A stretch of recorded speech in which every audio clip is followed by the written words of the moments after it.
Hello, it's Jo from the Backyard Vegan, and today I'm going to be making elderflower cordial. Now I've been out and I've picked my elderflower. I basically took a colander and I filled that, so that's enough for the cordial. So we're going to leave it onto some paper and we'll leave it for about an hour, and what that'll do, all the little insects and any bugs that may be sitting on the elderflower will disappear. If I zoom in, you'll see that they are already making their escape. I'm not sure if you can see that, but they're on the paper, so it just gives them the best chance of disappearing. Now it's not a major issue if they do end up, because you're going to strain it anyway, but obviously being vegan we want to make sure that as many lives are saved as possible, so we do our best. So there you go, so the elderflower will sit outside on the paper for a good hour and then we'll come back later. Now just a tip when you're doing the elderflower, now I pick them with all the stalks, so you'll see there's lots of stalks there, and I cut these off, so I'm left with almost just flowers. It doesn't matter if you've got, you know, a little bit of stalk left on, that's fine, but you don't really want that in the mix. So just get your scissors, as I've done, and I've just trimmed the elderflower so that there's no major stalks like the thick stalks, it's just all the little ones, which is fine. Also, when you're picking your elderflower, you want to get it in the morning as soon as the sun's up and they're dry. So I've chosen around 10 AM this morning because it rained all night. However, the sun came out around 9 and they dried the elderflower out. So that's what you want, because you want to keep that yeast, the natural yeast that comes from the elderflower. So the elderflower are antibacterial, anti-catarrhal, antiviral. It's been used for centuries for anything, you know, colds and flus and feeling unwell, so it's a really good plant. So what we want is 4 lemons. They're organic and unwaxed, which is very important. If you can't find organic, just make sure you give them a very good wash indeed. So I'm going to cut them now and squeeze all the juice from them. So as you can see, I've cut my lemons in half and I'm just going to use this squeezer to get all the juice out that I can of all the lemons. So I had 4 lemons. Now this is a really good handy little tool. It's just a simple juicer from any supermarket. I think it cost about £1. It's not expensive, but it's very good. Okay, so we're ready to cook. So I've got my 1 kilogram of sugar. That's just normal everyday sugar. Seems a lot, but this is the recipe. I've got the juice of 4 lemons, I've got the zest of 4 lemons, and I've got citric acid. Now this you can get from any chemist, it's food grade, and this is what goes into this recipe. So just pop into your local chemist and ask for citric acid and they'll be able to help you. It's not expensive. This is 50 grams and it was about £1.25, and that was from the Tesco chemist, but you can buy it anywhere. So it's really simple. And then obviously we have our elderflower that's ready to go. So I'm going to take that from the pan. I'm just using a normal saucepan, a large one. So what we want 3 litres of boiling water. So the pan is on, it's on the heat, and we're going to boil that up. I want it bubbling hot. So as you can see, the water is now sort of bubbling. We just want to bring it up to the boil a little bit more. Nothing's in it, it's just the water for now. It was the 3 litres. So here we go. So you can see it really bubbling now. I'm going to give it a couple of minutes longer. I mean, it depends on your stove, it depends on you know, how hot you have it. I've got mine on number 9, it's the highest setting, because I just want to really bring it to the boil. So you can see all the bubbles forming there. So my water is really bubbling now, that's exactly how I want it. So we take it off the heat, and into the boiling water, which is now off the heat, we add the lemon zest. Oops.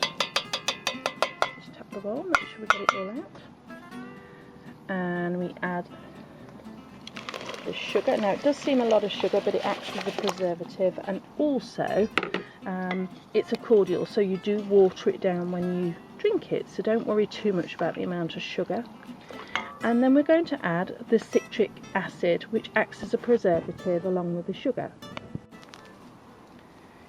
So 50 grams of citric acid goes in. Oops. So that's all in there. And not forgetting our juice of 4 lemons. And just give that a stir. Just switch hands. So we'll just give that a stir. And what we want to achieve is the sugar melting. Now obviously be very careful, this water is still extremely hot. So you'll see that at the moment it's very cloudy. And we'll just continue stirring this for a couple of minutes until the water goes pretty clear. And as you can see, the water now is very clear, it smells delicious. And that's even without the elderflower. So what we do, we get our elderflower and we tip it all into that beautiful syrupy water. And just make sure it's stirred very well. And that's it. And the smell, I can't even describe how beautiful this smells, but it really is beautiful. Everybody at the Backyard Vegan loves this cordial. It's lovely on a summer's day. Add ice, a little bit of mint leaf. It's just beautiful. So we will be making elderflower champagne, but this is a cordial to start with. And we'll do that in another video. So we've just given that a good stir through. And then all we do, we have a very clean muslin cloth, or you could use a clean tea towel. Now luckily I made some homemade tofu yesterday and this is finished with now, so I can put this over. So as you can see, I've covered the pan and we leave this just to steep for 24 hours. So after 24 hours we'll come back and I'll show you how we bottle this up. So thanks for watching and I'll speak to you soon. It's the day after we made our elderflower cordial syrup, so we have washed the bottles and I'm going to pop these bottles, these are just empty bottles from another drink that I had earlier on in the week, and I'm going to pop those into the oven for around 10 minutes, and what that will do is sterilise the bottles ready for the syrup to be poured into. Whilst the bottles are in the oven just sterilising, so they'll be in there on a low heat for around 10 minutes. This is the syrup that we made yesterday, and what we're going to do, I've just put some muslin cloth into a colander, into a saucepan, okay, and we're going to strain this mixture into the muslin. Now if you just bear with me because it's quite heavy, I'll pour some in to start with. Now just go steady with this, you can do 2 batches, so that'll do for the first lot, and we let that seep through the muslin. And what you'll do, you'll find that all the syrup will go through into the bottom of the pan, leaving behind all those elderflower flowers and any little bits that you don't want in the syrup. So let's hurry. So it's a cordial. Okay, so that's gone down really well, very quickly, and as you can see, all the syrup has gone through. And let's have a look. It's still draining, so I'm not going to take it completely off. But you can see there it dripping through. Now look at that beautiful clear cordial. Okay, so we'll leave that to strain a little bit longer, and then what we're going to do is pop that into something we can decant into the bottles once they're done. So here we have the syrup. It's beautifully clear. So really like, the smell is delicious. Now I'm lucky enough to have purchased a small glass teapot, which is an infusion teapot. So if I take the lid off, what you'll see is inside there is a little bucket, and you put your leaves in there, your mint leaves or elderflower, whatever else you want to put in there as herbs, and it strains the liquid into this. Now I thought this would be a perfect decanter to go in because it's got the spout to go into the bottles. So I'm going to get my liquid, let me just move this over here, and we're going to tip very carefully, one-handed, into this teapot, and it will also have the added bonus of another strain through, so if there are any little bits that have gone through, it should help clear those as well. So let's just tip enough in here to then be able to be tipped into the bottles that have been in the oven for the past 10 minutes. So I think that's about it. We can do this in stages, but I think it shows you, there's the liquid, there's a cordial.